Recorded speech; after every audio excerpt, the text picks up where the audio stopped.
Croeso i raglen arall o recordiadau preifat Berian. Mae'n 1964 ac mae'r neuadd fawr yn ysgol y Preseli Crymych yn llawn. Y siaradwr gwadd yw Thomas Evan Nicholas a gafodd yr enw barddol Nicholas y Glaish o leoliad un o gapeli ei weinidogaeth yng Nghwmtawe. Mi oedd na deimlad bod yna rhywbeth gwahanol, rhywbeth arbennig yn digwydd a bod ni'n gyd yn dist i glywed arwr i lawer yn dyfe, ond yn sicr dyn unigryw iawn. Iesu nid oes terfyn arna, mae'r cwbl fanna, nôl ag ymlaen.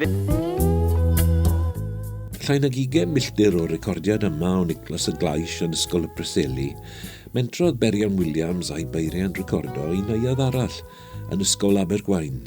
Roedd teirnged wedi drefnu ar gyfer, i dalu teirnged i DJ a'i wraig Sian, a Dr Kate Roberts oedd yn gyrfiol am drefnu'r rhaglen. Mae'n gofnod am y siadw i gweud y gwir, ac oedd hi'n arbennig o braf cael clywed enghraifft Waldo'n darllen y cywydd cyfan. Oedd hi glywed yn brofiad arbennig iawn. Daw o thrawd a thweithredu, gadw'r tân, ail godi'r tŷ. Daw dy obaith toreithog, i'r llwybrau hir lle bu'r og. O'r Camre dewr, Cymru dif, o dywysog yn deisif. Fe gychwynnodd DJ yn rhyd cymeru ar ei yrfa fel pregethwr, ond aeth e ddim ymhell.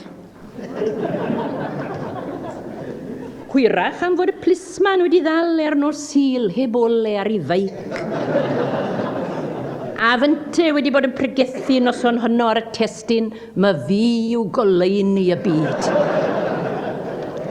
Fi oedd rhagluniaeth yn garedig iawn wrth wy mewn un peth, fe roddodd wyneb i fi nag os neb byth yn gwybod pryd dwi'n gwrido.